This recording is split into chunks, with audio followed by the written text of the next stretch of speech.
Semana em África.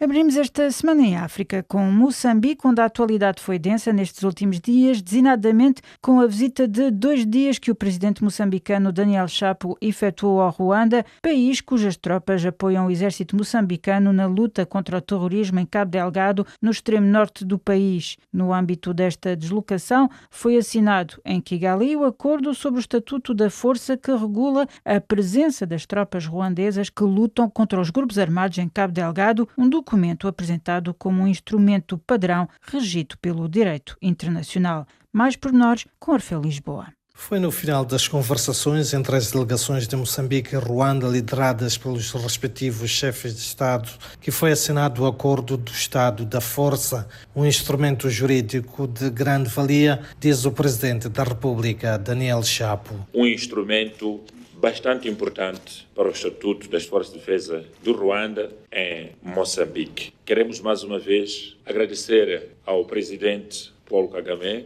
às forças ruandesas e, sobretudo, ao povo ruandês por esta grande amizade e cooperação na área da defesa e segurança. O presidente ruandês Paul Kagame mostrou satisfeito com o documento que estabelece regras e procedimentos a seguir em casos de morte, por exemplo, de um militar no Teatro Operacional Norte, mas manifestou preocupação com o terrorismo em África.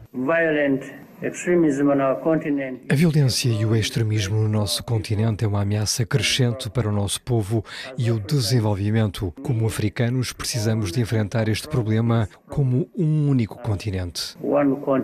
Daniel Chapo, que cumpre o segundo e último dia de visita a Ruanda, convidou Paul Kagame para uma visita de Estado a Moçambique. Apesar do presidente moçambicano explicar que o acordo militar assinado com o Ruanda não prevê o aumento do contingente desse país em Cabo Delgado, os termos desse protocolo não deixaram de suscitar interrogações no seio da sociedade civil moçambicana. Ouçamos mais explicações novamente com Orfeu Lisboa. O ativista dos direitos humanos André Mulungu questiona os acordos militares entre Moçambique e o Ruanda. É contraditório quando tu tens um presidente da República que viaja para Ruanda num contexto em que se fala de acordos, mas acordos que se presume que sejam para a fortificação da presença dos militares ruandeses em Cabo Delgado. E, enquanto fazes isso, descartas os teus homens internamente. Como é que é possível? É que no início da semana, um grupo de pouco mais de 300 ex-desmobilizados denunciou em Nampula de ter estado a combater o terrorismo em Cabo Delgado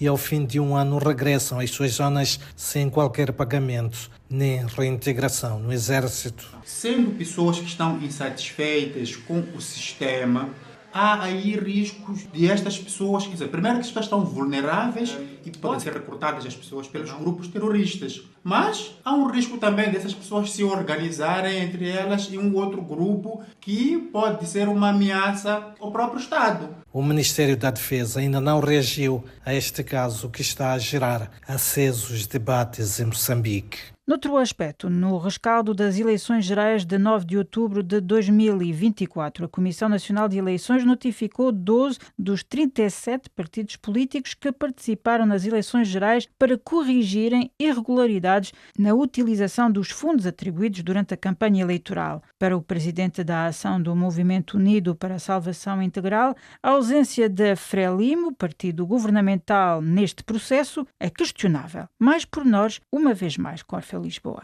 Para o presidente do AMUS, Mário Albino, a exigência que a Comissão Nacional de Eleições faz somente aos partidos políticos na oposição para justificarem os fundos atribuídos para a campanha eleitoral é extemporâneo e intrigante. Porque a lei permite que o processo de justificação de fundos que os partidos beneficiam tenha 60 dias após o último apuramento, portanto, do processo eleitoral. Mas estamos no 8º mês, são solicitados partidos. Infelizmente, até vem todos lá a lista e o partido Frelimo não aparece. Diz Mário Albino que há perseguição contra opositores do partido governamental, assim como considera que o diálogo político para a paz não é inclusivo. Os diálogos devem ser mais abertos. Queremos o diálogo com os partidos, no mínimo aqueles que concorreram às eleições gerais, que é o que foi o motivo dessas desavenças ou desaporos todos, convidar aqueles partidos todos, tentar. Anseios do presidente do partido Ação do Movimento Unido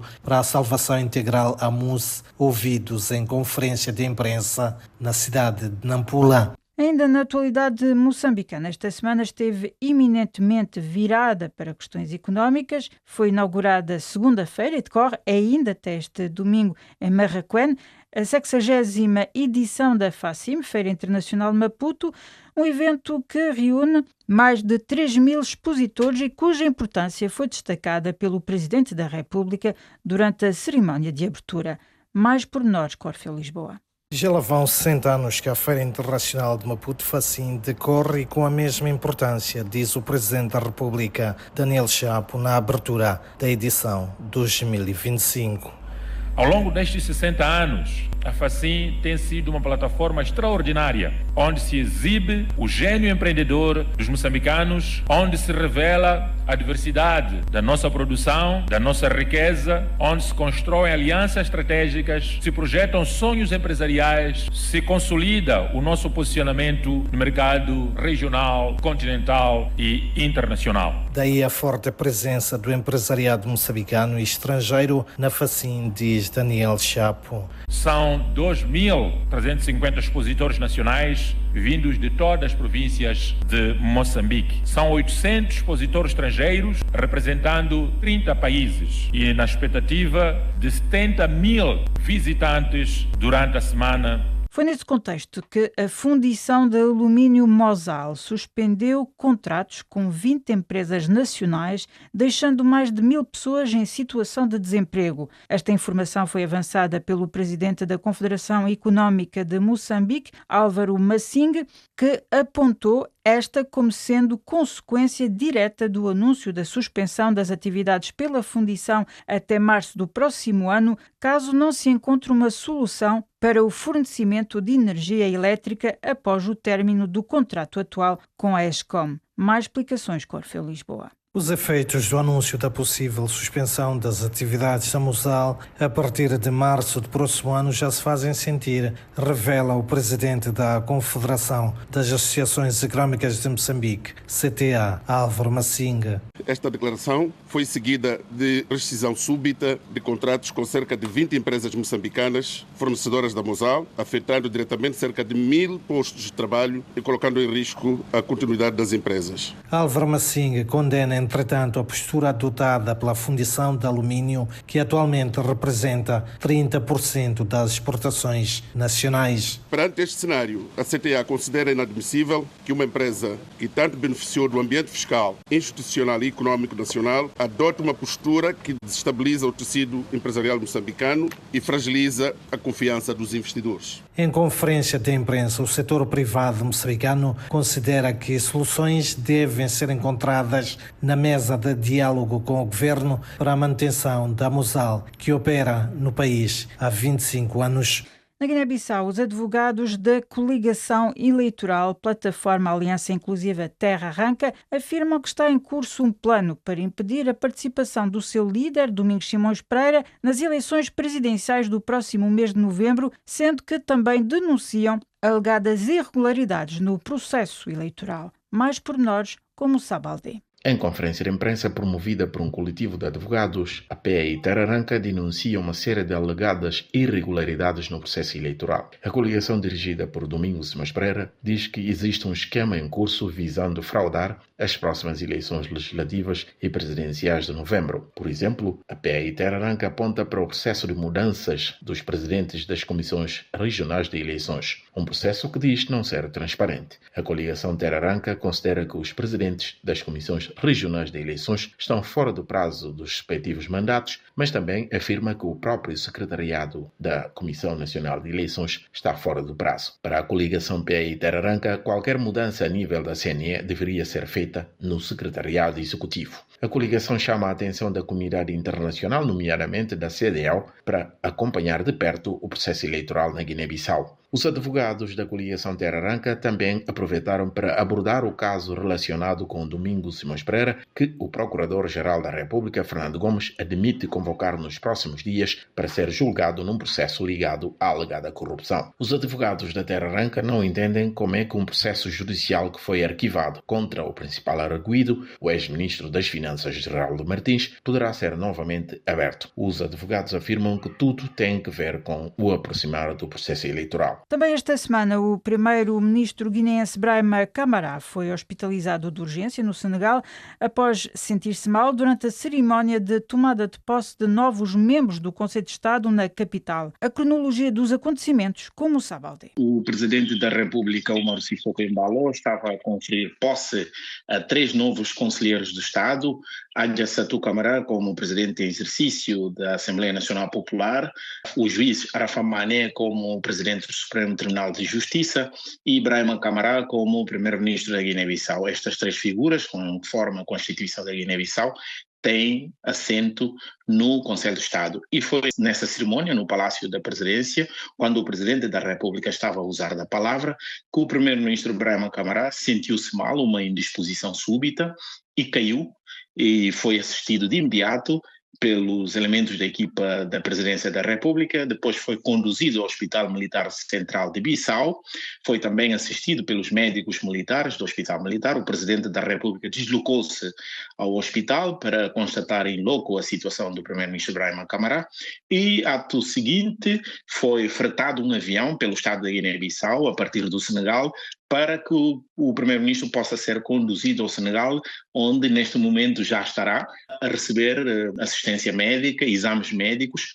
Fontes do governo da Guiné-Bissau, contactadas pela RFI, indicaram que o Primeiro-Ministro não tem estado a descansar suficientemente nos últimos dias. Há muitos dossiês pendentes e, sobretudo, a realização das eleições legislativas e presidenciais no dia 23 de novembro próximo.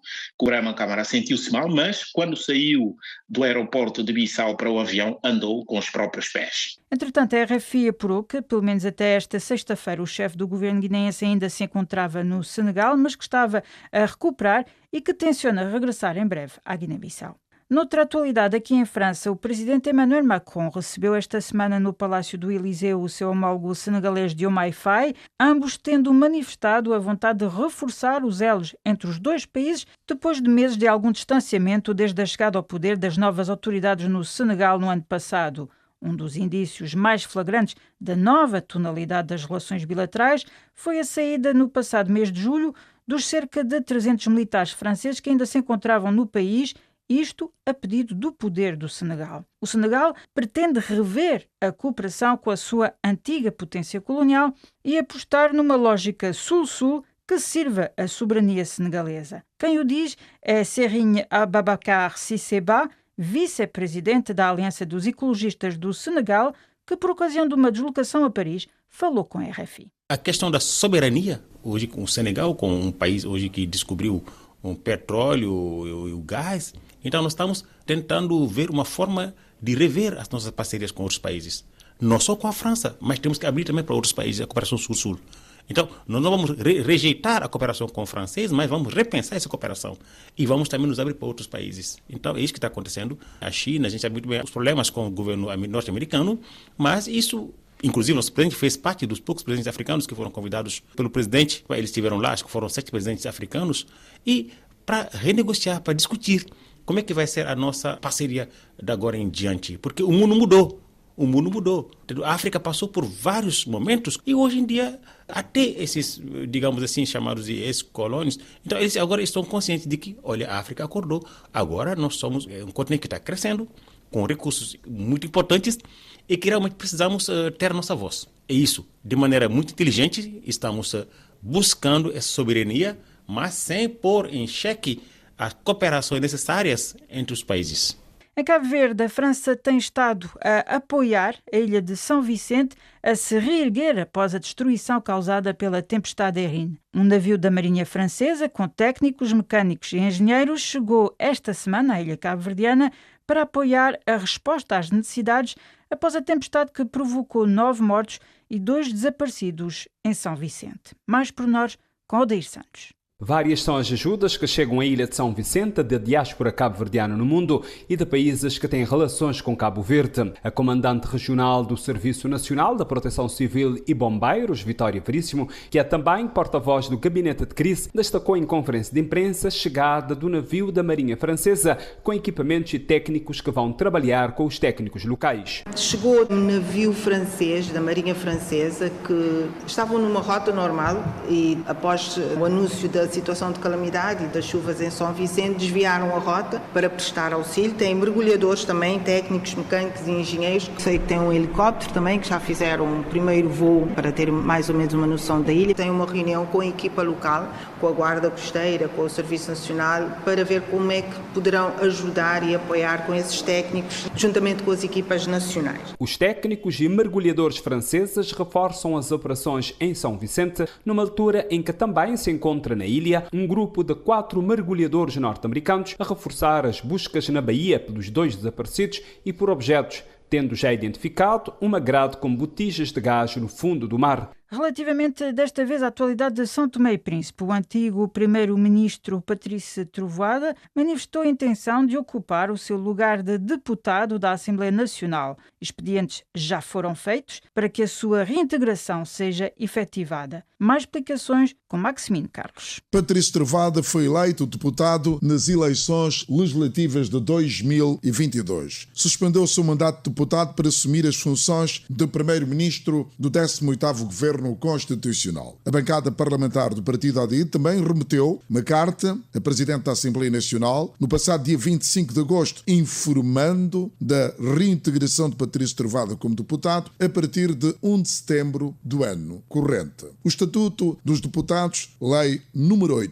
8/2008, prevê os dispositivos necessários para lidar com este assunto, mas até agora não há indicações que isto possa vir a ser impossibilitado, até porque a legislatura ainda está em vigor, terminando em 2026. O mandato dura geralmente 4 anos e cessa com a instalação da nova legislatura após as eleições. As próximas eleições parlamentares estão marcadas para setembro de 2026. Alguns analistas políticos admitem que a reintegração poderá abrir as portas para a sua possível candidatura às presidenciais do próximo ano.